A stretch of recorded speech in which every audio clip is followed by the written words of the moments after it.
मुझे लगा पैसा बनाने का ये सबसे अच्छा और सरल उपाय है। टिप्स के भरोसे चालू कर दिया कि ये लोग ने अपना एयूएम जा रहा है वो नहीं देखा, क्लाइंट का किसमें भला होगा वो देखा। कि 2008 में इंफ्रास्ट्रक्चर सेक्टर में सबसे बड़ा क्रैश आया। उस समय बहुत कम पैसा खोया।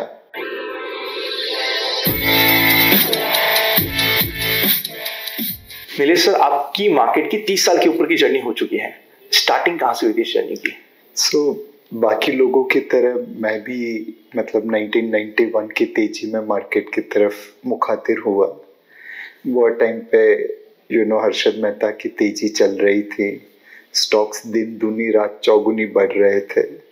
मुझे लगा पैसा बनाने का ये सबसे अच्छा और सरल उपाय है। तो समझ तो कुछ आती नहीं थी, टिप्स के भरोसे चालू कर दिया।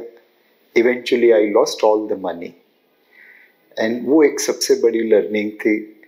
उस समय बहुत कम पैसा खोया in terms of absolute size, but in terms of relative 100% पैसा खोया। एंड उस वक्त पैसों की कीमत भी बहुत ज़्यादा थी, लॉस लेने की क्षमता कुछ भी नहीं थी।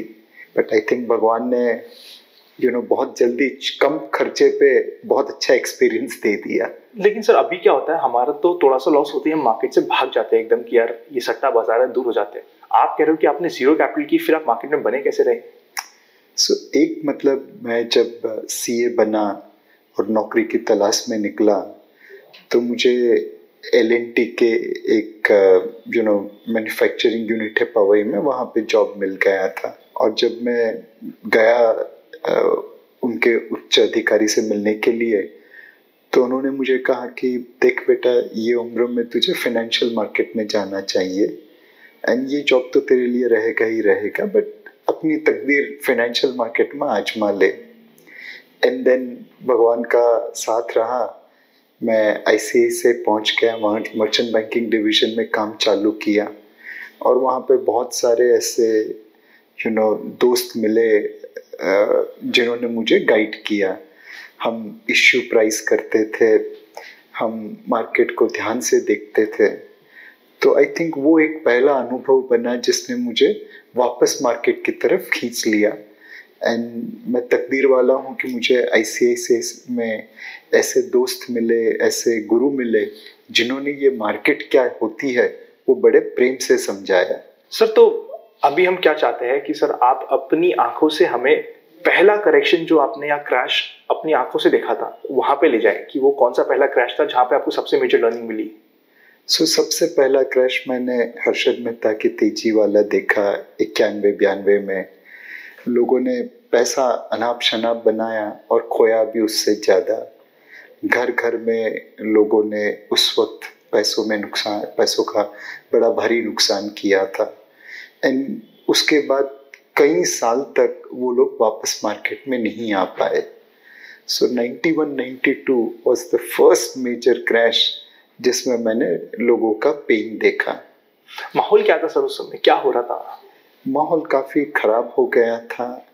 लोगों ने कुछ भी शेयर्स खरीदे थे, किसी को ज्यादा पता भी नहीं था।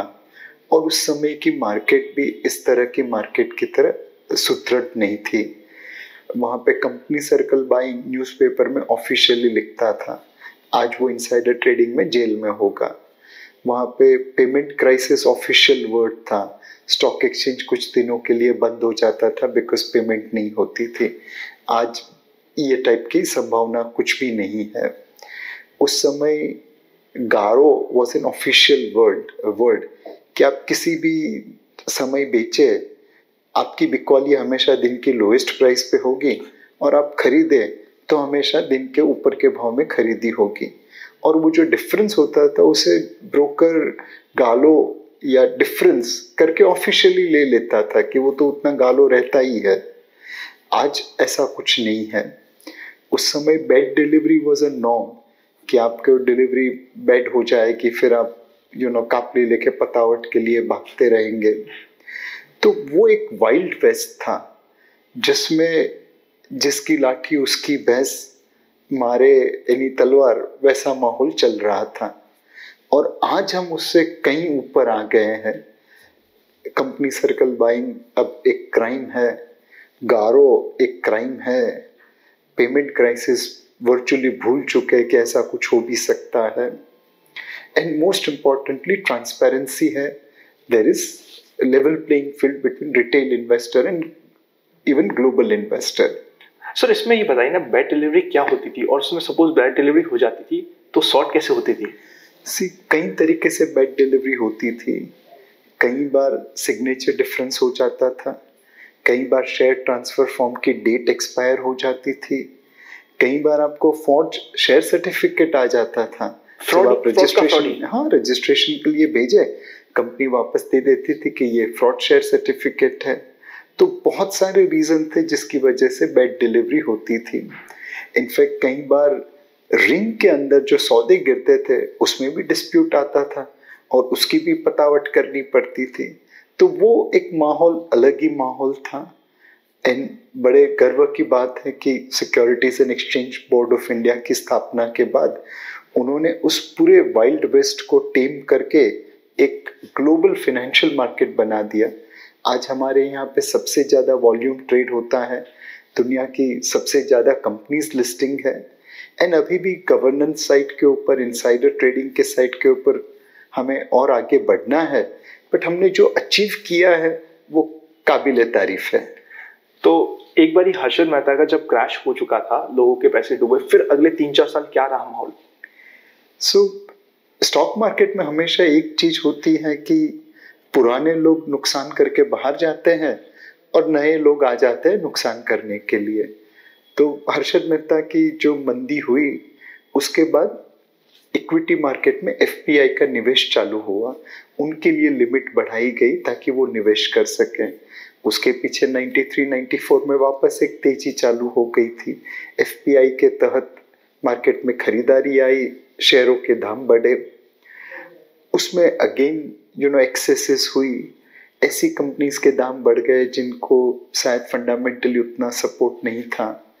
गोरो ने भी रिटेल इन्वेस्टर जैसी गलतियां की, उन्होंने भी 30,000 फीट से निवेश किया और बहुत सारी कंपनीज में निवेश कर दिया जो शायद उनके पैसे के हकदार नहीं थे। उसके बाद वापस एक करेक्शन आया 97 का, उसमें वापस दाम गिरे। उसके बाद टीएमटी बबल चालू हुआ, टेलीकॉम मीडिया एंड टेक्नोलॉजी का। ग्लोबली नैस्डैक भाग रहा था, उनके पीछे पीछे यहाँ की आईटी कंपनी भागने लगी।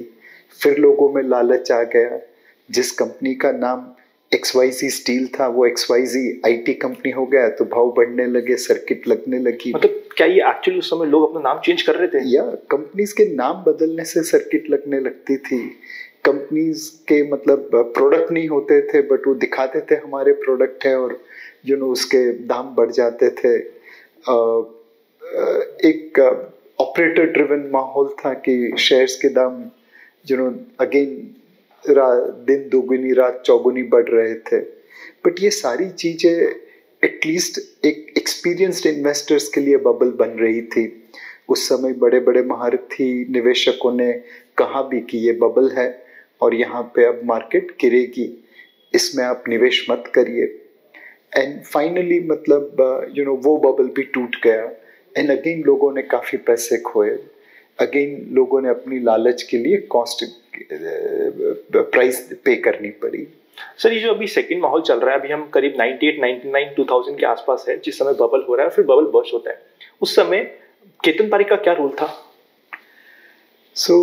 इंडिविजुअल की बात करना मुश्किल है, बट क्लियरली उस समय भी K10 के स्टॉक्स होते थे, उनके नाम पे एक इंडेक्स बना था। अब उन्होंने क्या रोल अदा किया, क्या नहीं किया, क्या पता। बट क्लियरली उस समय एक बचपन में आपने कहानी पढ़ी होगी पेट पाइपर की, कि वो म्यूजिक बजाते बजाते निकला और पीछे पूरे गांव के चूहे लग गए, उनको सबको वो समंदर में छोड़ के आया। वो रेट्स मर रहे थे बट फिर भी उस पेट पाइपर की म्यूजिक के ऊपर इतने मोहित हो गए थे कि खुदकुशी कर ली उन्होंने। बिल्कुल कुछ उसी तरह स्टॉक मार्केट में हो रहा था। मुझे याद है कि मैं अपने एक दोस्त के साथ बैठा था और बोल रहा था कि ये कंपनी के दाम इतने बढ़ गए हैं, और अब उसमें ऑस्ट्रेलियन बिलियनर है कैरी पैकर करके, वह भी निवेश करने वाले हैं। एंड उसने मुझे सिर्फ इतना कहा कि भैया तू जिस कंपनी की बात कर रहा है उसकी वेबसाइट तो खोल के देख एक बार जरा।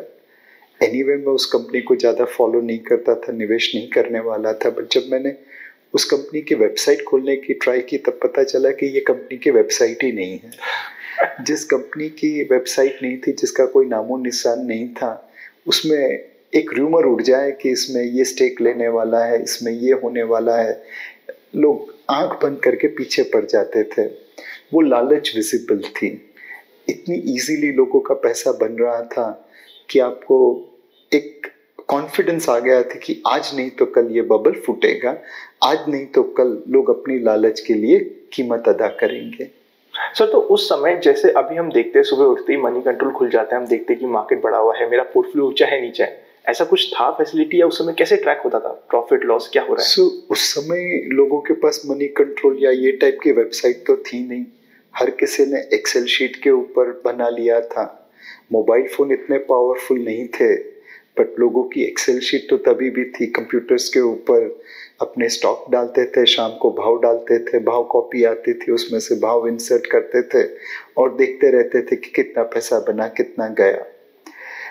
अल्टीमेटली हर माहौल में हमने हर करेक्शन में यही देखा है, जब आदमी लालची हो जाता है, जब उसे लगता है कि एक क्विक मनी बनाने का स्टॉक मार्केट बहुत आसान सा उपाय है, पैसे बहुत इजीली बनने लगे, लोगों में एक टिप के पीछे दौड़ने की आदत पड़ जाए कि फंडामेंटल छोड़ो, टिप सुनो, कौन ऑपरेटर चला रहा है, कौन इसका जॉकी है, क्या उसके ऊपर बाई सेल रिकमेंडेशन बन रही है, र्यूमर के ऊपर दाम चलने लगे, तब आपको पता है कि इसका अंत होने वाला है और अंत बुरा ही होगा।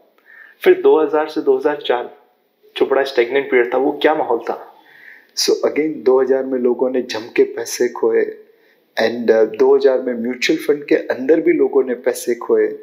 हमारी इंडस्ट्री ने आईटी फंड्स लॉन्च किए थे, टेक्नोलॉजी फंड लॉन्च किए थे, और बहुत सारे पोर्टफोलियो में आईटी कंपनीज थी, कुछ अच्छी कंपनीज थी, कुछ बुरी कंपनीज भी थी, तो लोगों का काफ़ी नुकसान हुआ।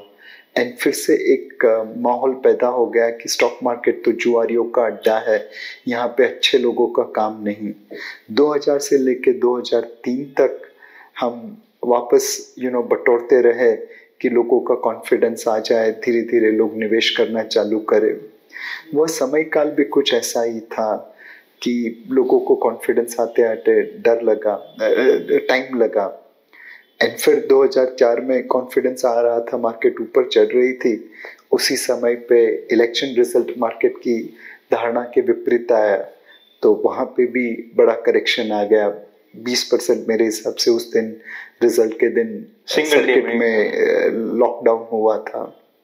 तो ये जो वॉलेटिलिटी हुई और कचरे स्टॉक में जो लोगों ने पैसा गंवाया, उससे लोगों के कॉन्फिडेंस के ऊपर, लोगों के विश्वास के ऊपर बहुत बुरा असर पड़ा था।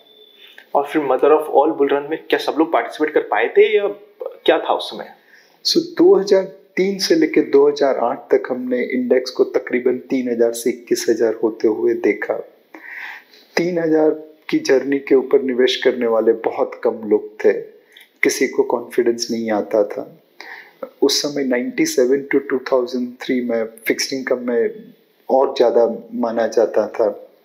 हमारे फिक्स्ड इनकम फंड ने इक्विटी फंड से अच्छे रिटर्न दिए थे, और लोग मुझे पैसा देने के लिए आतुर थे, और मैं उनको कहता था कि अब आप फिक्स्ड इनकम में नहीं, इक्विटी में निवेश करिए। तो लोगों को आश्चर्य होता था कि क्या नीलेश भाई, आप डबल डिजिट रिटर्न वाले फंड की जगह पे नेगेटिव रिटर्न वाले फंड में बात कर रहे हैं।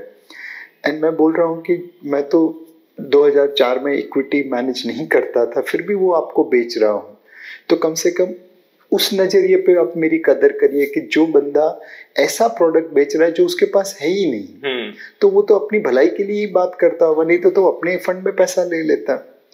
उस समय मतलब ये पूरे म्यूचुअल फंड इंडस्ट्री के इतिहास में वर्ल्ड ओवर पहली बार हुआ, और शायद आखिरी बार हुआ, कि जैसे मेरे फिक्स्ड इनकम फंड में लोगों ने बहुत अच्छे रिटर्न बनाए थे, वैसे बाकी सारे फिक्स्ड इनकम फंड में हुआ था। और सारे के सारे फिक्स्ड इनकम फंड मैनेजरों ने सामने से जाके निवेशकों को बोला कि आप फिक्स्ड इनकम से रिडम्पशन करिए, आप आइदर तो शॉर्ट टर्म फंड में आ जाइए, लिक्विड फंड में आ जाइए, या इक्विटी फंड में चले जाइए। अक्रॉस द बोर्ड पूरी डेट म्यूचुअल फंड इंडस्ट्री के फंड मैनेजर ने जा जाके अपने फंड में से रिडम्पशन करवाया। मेरा फिक्स्ड इनकम फंड उस समय शायद 6,000 करोड़ के आसपास का था, गिरते गिरते गिरते वो 200-300 करोड़ का रह गया था। सब कुछ रिडीम करवा दिया। एंड शायद वहीं पे हमारी क्रेडिबिलिटी बननी चालू हुई कि ये लोग ने अपना AUM जा रहा है वो नहीं देखा, क्लाइंट का किस में भला होगा वो देखा। हमने उस समय भारत का पहला फ्लोटिंग रेट फंड लॉन्च किया था। उस समय में फ्रैंकलिन टेम्पल्टन में काम करता था। उम्मीद एक ही थी कि आज भारत में फ्लोटिंग रेट के इश्यूएंस भी नहीं हो रहे हैं, मार्केट भी नहीं है, बट हम फंड लॉन्च करते हैं, मार्केट अपने आप बनता जाएगा, बिकॉज उसमें क्लाइंट का पैसा सुरक्षित रहेगा। तो ये जो 2003-2004 के आसपास हमने एक क्लाइंट के लिए जो अच्छी चीज थी उसकी बातें करी, तो धीरे धीरे करके लोगों ने पैसा शिफ्ट करना चालू किया। फिर जैसे जैसे मार्केट बढ़ता गया, लोगों का विश्वास आता गया। 5 साल की तेजी ने बहुत सारे लोगों को मार्केट की तरफ वापस मुखातिर कर दिया।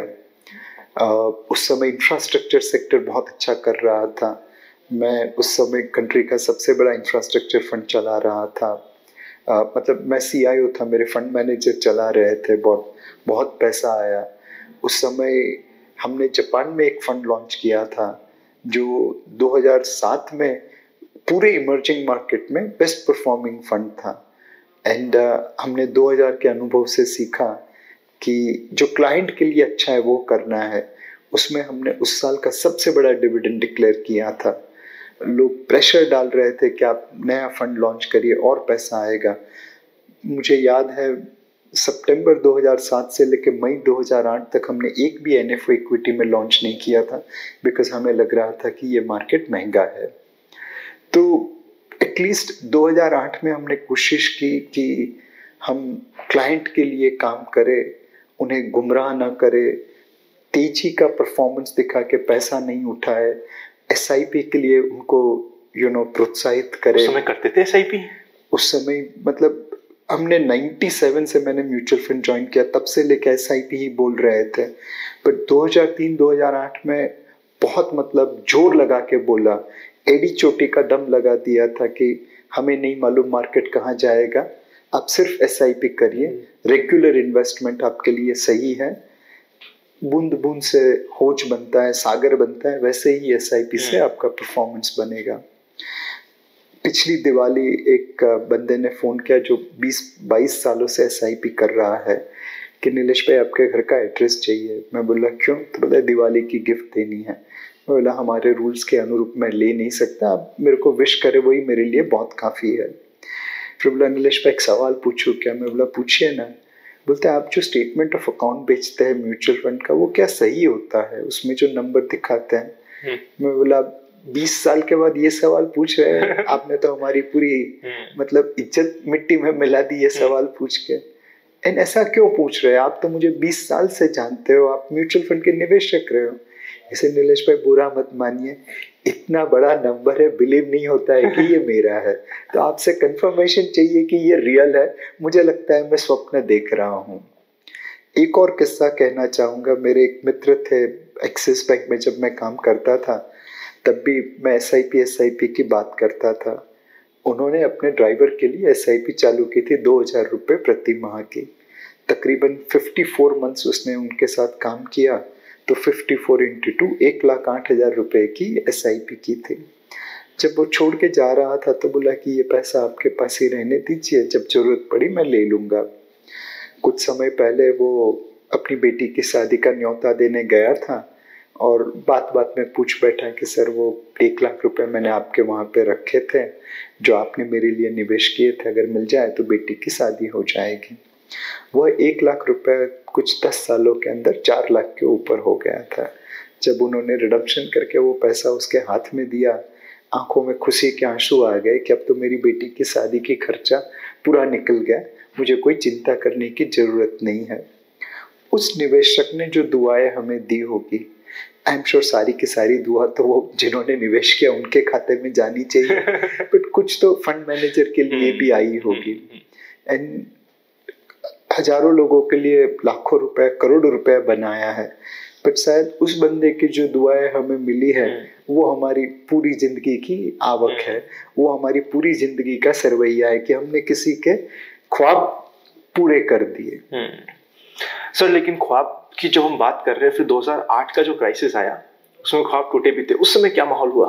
नहीं, उस समय मतलब हमने 2000 की गलतियों में से सीख लिया था, और इन्वेस्टर ने भी सीख लिया था, सबने। इन्वेस्टरों ने मतलब सी अगेन कुछ एक्सपीरियंस थे, कुछ नए थे, बट 2000 में हम डिफेंसिव पे थे बिकॉज हमने ऐसी ऐसी कंपनी में निवेश किया था जो शायद हमें नहीं करनी चाहिए थी। मुझे आज भी याद है 2000 में मुझे एक इन्वेस्टर ने बोला था कि नीलेश भाई आप ऐसी कंपनी में निवेश करके गलती करिए जो मैं खुद अपने आप नहीं कर सकता हूँ, बाकी ये कंपनी में पैसा नहीं लॉस करना है तो वो तो मैं ही कर सकता हूँ, आपकी क्या जरूरत है।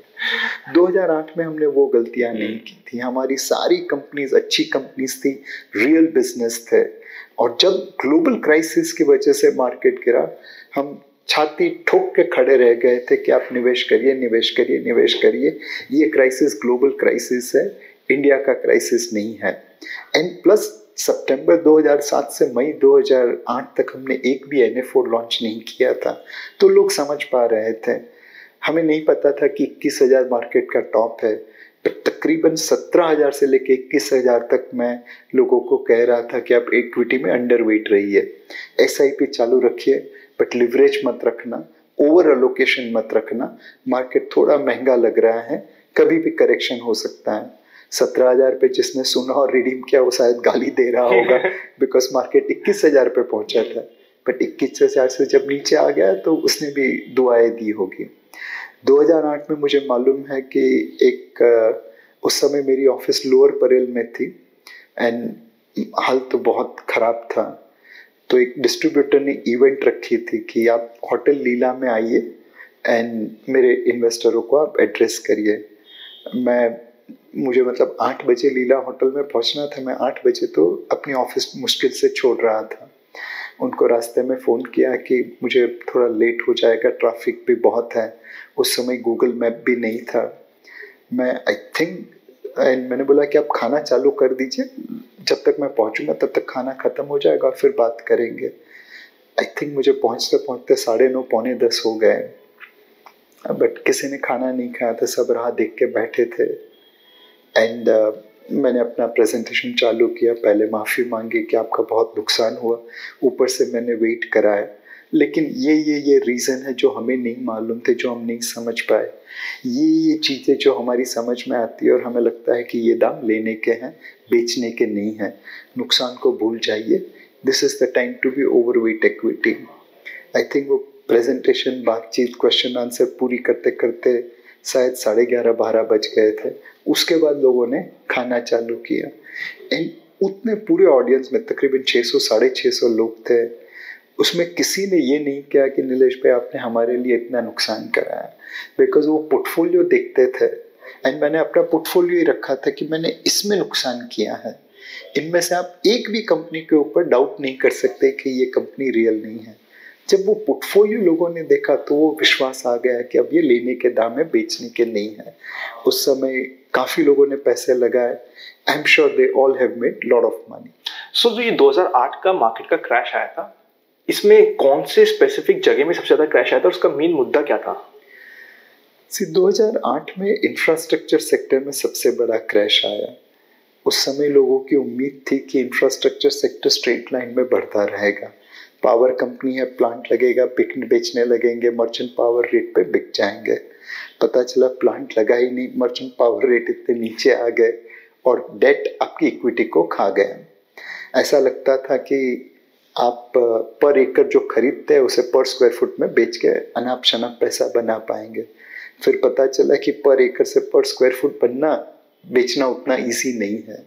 तो इंफ्रास्ट्रक्चर सेक्टर में जम के धुलाई हुई और सब प्राइम की वजह से डर के मारे इंडियन कंपनीज चाहे किसी भी सेक्टर में हो, उनकी भी गिरावट जोर से हुई थी।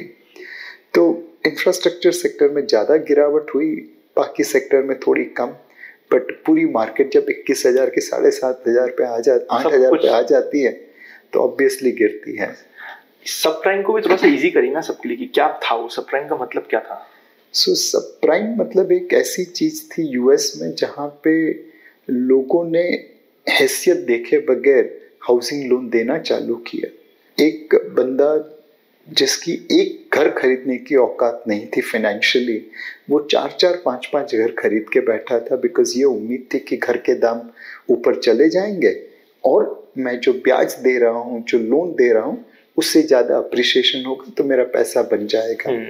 सब प्राइम एसेंशियली मेंट मतलब प्राइम कस्टमर के नीचे वाले को आप लेंड कर रहे हो। सो अगर आप ये कहें कि सिबिल स्कोर में 100 के ऊपर का स्कोर प्राइम है और 100 के नीचे नॉन प्राइम है, तो वो सब प्राइम लेंडिंग ये नॉन प्राइम लोगों को ही दी गई। जब हाउसिंग के दाम बढ़े नहीं तो उन्हें ब्याज देने के लिए पैसे नहीं थे।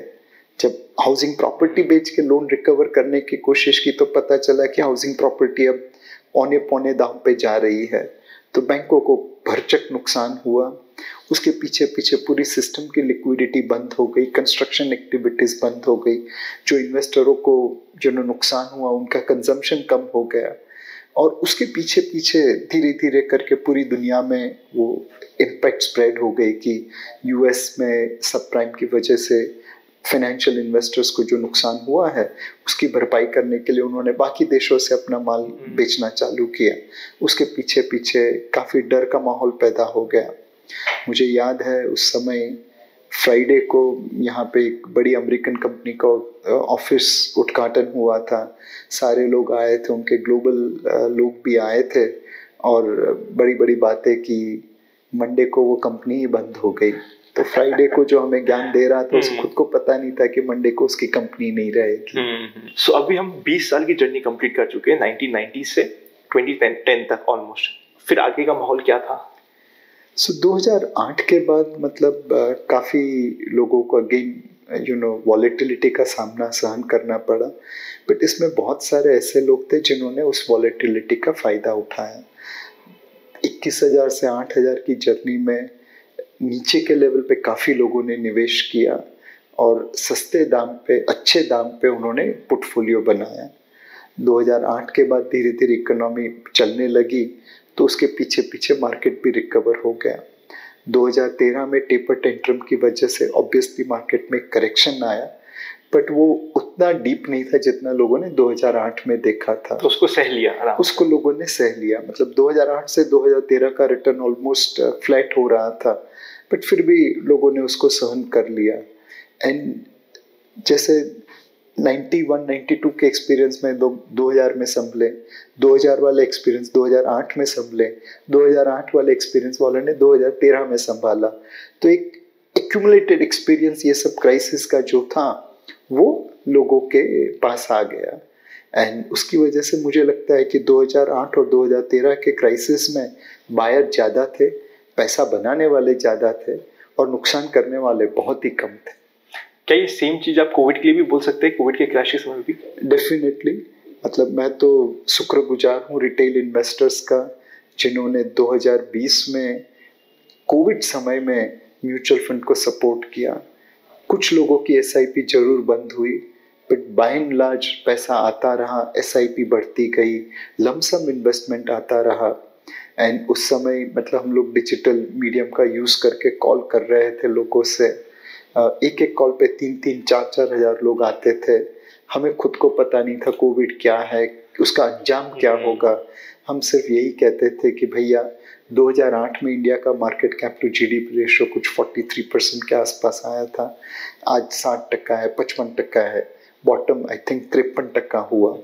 तो यहाँ से डाउन साइड कम है, अपसाइड ज़्यादा है।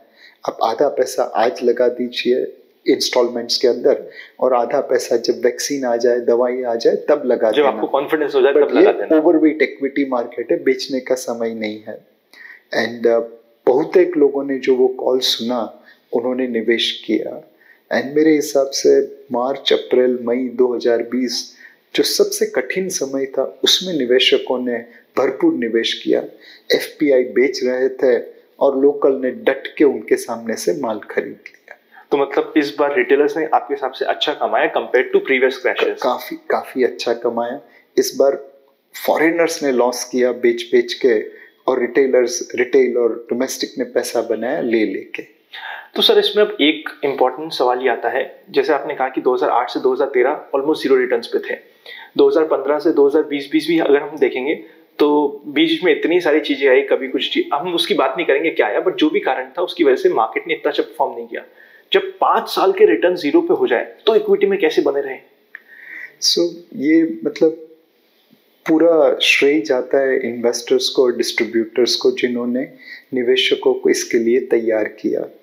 मार्च 2020 में अगर मैं देखता तो 3 साल की मेरी एसआईपी रिटर्न नेगेटिव थी। 5 साल की SIP return savings bank account से कम रिटर्न दे रही थी, और 10 साल का एसआईपी रिटर्न 50% गिर के फिक्स डिपॉजिट के आसपास होता।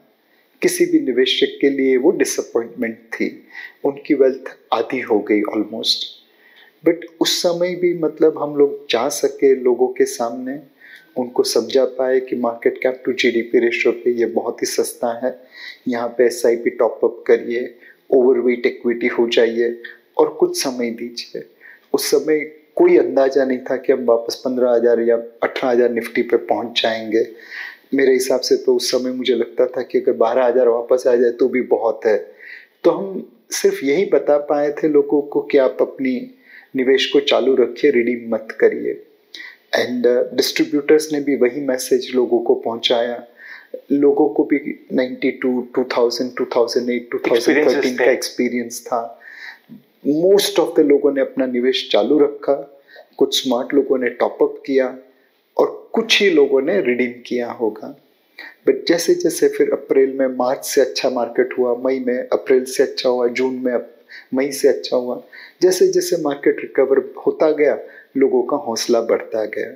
तो मेरे हिसाब से अब रिटेल निवेशक काफ़ी मैच्योर्ड है, उनके डिस्ट्रीब्यूटर्स उनको सही सलाह दे रहे हैं, हैंड होल्डिंग कर रहे हैं, और उस वजह से मतलब अब करेक्शन में पैसा आता है, पैसा जाता नहीं। सर अब हम बात करते हैं उनकी, जो आपने कहा कुछ लोग हैं जिन्होंने रिडीम किया होगा, अब हम उन कुछ की बात करते हैं। सपोज करते हैं मैं ही वो लोग हूँ, किसी की भी सुन के ये सोचते हुए कि भाई दुनिया खत्म होने वाली, मैंने तो रिडीम कर दिया, अब मैं फंस गया, अब मुझे लग रहा है कि ये तो मेरी लाइफ की सबसे बड़ी गलती हो गई।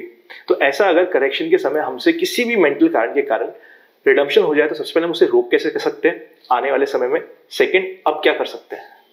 एक कहावत है कि तकदीर से ज्यादा और वक्त से पहले कोई किसी को कुछ नहीं दे सकता। मैं आपकी तकदीर से तो नहीं लड़ सकता। एक रियल लाइफ किस्सा है। मार्च 2020 में मार्केट जोर से गिरा था। उस समय मेरे एक मित्र ने फ़ोन किया कि मेरे फैमिली डॉक्टर है, तू जरा बात कर ले। उन्होंने फ़ोन उठाया और कहा कि मैं डॉक्टर हूँ बट मेरे से ये वॉलेटिलिटी सहन नहीं होती। मैंने एसआईपी की थी, म्यूचुअल फंड में पैसा लगाया था, कुछ शेयर्स खरीदे थे, अब सब 30-30, 40-40% नीचे हैं। एंड मैं डॉक्टर हूँ, मेरे से ये सब सहन नहीं होता, मेरी रात की नींद हराम हो जाती है, मुझे ये बेच के फिक्स डिपॉजिट करना है। अब मार्च 2020 सबसे डार्क पीरियड था, मैं उनको क्या बताता। मैंने सिर्फ एक ही रिक्वेस्ट की कि सर जो भी है 3 महीना रुक जाइए, 3 महीने के बाद कॉल लेते हैं, इस वक्त कहना बहुत मुश्किल है, बट जो आप नेगेटिव चीज बोल रहे हो, कोविड की, लॉकडाउन की, ये वो सब मार्केट को पता है और डिस्काउंट हो चुकी है। हो सकता है कि आप जैसे डॉक्टर इस कोविड-19 का कोई इलाज ढूंढ निकालेंगे तो थोड़ी बहुत चीजें बदल जाएगी, ये लेवल पे बेच के मतलब नहीं है। उन्होंने सुनी ना सुनी कर दी और माल बेच के फिक्स डिपॉजिट कर दी। 3 महीने बाद फोन आया कि बेटा तू जो बोल रहा था सही था, मुझे एफडी में जो 3 साल में मिलने वाला है वो तो इक्विटी मार्केट ने 3 महीने में दे दिया, तो मैं तो गलत ट्रेन में चढ़ गया, अब क्या करूं? मैं बोला सर आपको तो चैन की नींद सोनी थी, पैसा तो बनाना नहीं था, तो अब चैन से सो जाइए। तो इसे नहीं बेटा ये तो गलत हुआ। मैं बोला सर गलत हुआ बट आपको अब एक है ना, मतलब म्यूचुअल फंड डिस्ट्रीब्यूटर की जरूरत है जो आपका फाइनेंशियल प्लानिंग करे, और आप मुझे एक वचन दीजिए कि आप कुंभकर्ण बन जाएंगे। जो भी वो बंदा कहेगा वहां पे आप निवेश करके 14 साल तक उसको पूछेंगे नहीं ये पैसा कहाँ गया। आप एक डेली एनएवी देखना ही छोड़ दीजिए। आपका फाइनेंशियल प्लान है उसको मॉनिटर करिए। मैं मतलब उनको बोला कि सपोज किसी को ब्लड प्रेशर है, किसी को कोलेस्ट्रॉल है, तो आप उसको दवाई देते हैं, आप उसको ये थोड़ी गारंटी देते कि कल से ये दवाई ले ली तो तेरा ब्लड प्रेशर खत्म, कोलेस्ट्रॉल खत्म। उसे तो जिंदगी भर लेनी पड़ती है, उस दवाई की साइड इफेक्ट्स भी झेलनी पड़ती हैं। मैं तो आपको नहीं कहता आके कि डॉक्टर साहब आपने दवाई दी, अब साइड इफेक्ट नहीं आनी चाहिए। सेम वे जब आप मुझे पैसा देते हैं तो साइड इफेक्ट में वॉलेटिलिटी लेनी ही पड़ेगी। मैं तो आपके भरोसे चैन की नींद सोता हूँ, आप मेरे भरोसे चैन की नींद सोइए। सो जो बंदा, जो चीज़ें पास्ट में गलती हुई, मिस्टेक हुई, मिस हो गया, कोई चिंता नहीं। आज से भी इंडिया स्टोरी उतनी ही अच्छी है जितनी वो 10 साल पहले थी या 30 साल पहले थी। आज से भी पैसे बनाने के उतने ही मौके मिलेंगे जितने पास्ट में मिले थे। अभी भी 3 चीज़ें फॉलो करनी है। रेगुलर इन्वेस्टमेंट, बूंद बूंद से सागर बनता है। धीरे धीरे पैसा लगाते रहिए मार्केट में, ये आपको बड़ा पैसा बना के देगा। दूसरी चीज़ है लॉन्ग टर्म इन्वेस्टमेंट।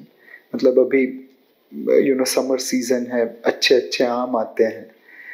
कभी आपने भगवान के पास मंदिर में जाके कंप्लेंट की कि भगवान जी आम के लिए 12-12 साल वेट कराते हैं, इतना अच्छा आम है, जरा जल्दी दीजिए। आप अच्छे आम के लिए 12 साल वेट करने को तैयार हैं, तो इक्विटी में निवेश करके रिटर्न बनाने के लिए 12 साल क्यों वेट नहीं कर सकते? फिर यहाँ पे क्यों भगवान से उम्मीद करते हैं कि आज पैसा डाला कल पैसा बन जाए? हो ही नहीं सकता। गुजराती में कहावत है कि उतावळे आंबा न पाके। You can't grow mango in haste, you have to give time. And third and the final thing is don't put all eggs in one basket. आप पास्ट परफॉर्मेंस देख के अब इक्विटी की गाड़ी में चढ़ेंगे या इक्विटी की गाड़ी छोड़ के डेट में चढ़ेंगे तो वो तो पॉसिबल ही नहीं है। आप गलत ट्रेन में ही गलत समय पे चढ़ेंगे। कुछ डेट, कुछ इक्विटी, कुछ गोल्ड, कुछ रियल एस्टेट, कुछ ऑफशोर एसेट्स, उसका एक सही मिश्रण करिए, उसे फॉलो करते रहिए। इवेंचुअली ये 3 चीजें, regular investment, long term investment and diversified portfolio, ये आपकी फाइनेंशियल फ्रीडम अश्योर कर देगा। अमेजिंग सर, मजा आ गया। मतलब आपने बिल्कुल सिंपल बात बोली बट मुद्दे की बात बोली कि भाई ये ध्यान रख लो, आपका काम हो जाएगा। लास्ट क्वेश्चन, हमने ट्रेडिंग को, इन्वेस्टमेंट को पिछले 20-30 सालों में चेंज होता हुआ देखा है। 10 ईयर्स डाउन लाइन आप इंडिया को कहाँ पे देख रहे हो और ट्रेडिंग इन्वेस्टमेंट की साइकिल को क्या चेंजेस देख रहे हो कि हो सकते हैं? सो ट्रेडिंग में मैंने देखा था कि पहले ह्यूमन खेलते थे, अब ह्यूमन के सामने कंप्यूटर खेलते हैं ना। कुछ ह्यूमन गैरी कास्पारोव जैसे हैं जो चेस को कंप्यूटर को चेस में हरा सकते हैं, बट एवरेज इंसान कंप्यूटर के सामने हार जाएगा। एंड जैसे जैसे कंप्यूटिंग पावर बढ़ता जाएगा, इवन गैरी कास्पारोव भी हार जाएगा। सो यहाँ से आगे मुझे लगता है कि trading will be dominated by computers, algos and programs, and fast computation power will dominate. Individuals को ट्रेडिंग करके पैसा बनाने में बहुत मेहनत करनी पड़ेगी।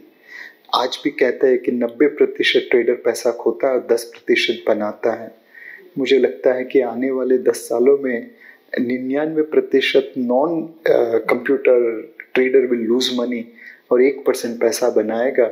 और कंप्यूटर में हो सकता है कि 90% कंप्यूटर पैसा बनाए और 10% खोए। इन्वेस्टमेंट में भी वैसा ही होगा, प्रोफेशनल इन्वेस्टमेंट बढ़ता जाएगा। आज मतलब मैं भी मशीन के साथ कॉम्पीट करता हूँ, मैं दिन में 2 बैलेंस शीट पढ़ पाता हूँ। एक कंप्यूटर अगर होगा तो दिन में 2000 या 20,000 बैलेंस शीट पढ़ पाएगा उसकी कंप्यूटेशन पावर के हिसाब से। मैं पास्ट को अपने अनुभव के जरिए इस्तेमाल करता हूँ। कंप्यूटर तो जाके उस समय का पूरा डेटा एनालिसिस करके उसको एक्सपीरियंस करेगा। सो धीरे धीरे इन्वेस्टमेंट भी कंप्यूटिंग पावर के ऊपर, डेटा के ऊपर, क्वांट के ऊपर चलने लगेगी। एक ह्यूमन एलिमेंट की जरूरत जरूर रहेगी, एक ह्यूमन टच की जरूरत जरूर रहेगी, but it will become a combination of human intelligence backed by data. Interesting, very interesting point of view. Sir बहुत अच्छा लगा आपसे कंप्लीट मार्केट की जर्नी को आपकी आंखों से देखने में। Thank you so much sir कि आप आए, कंप्लीट डिस्कशन किया। We all are very thankful. Thank you so much sir. Thank you.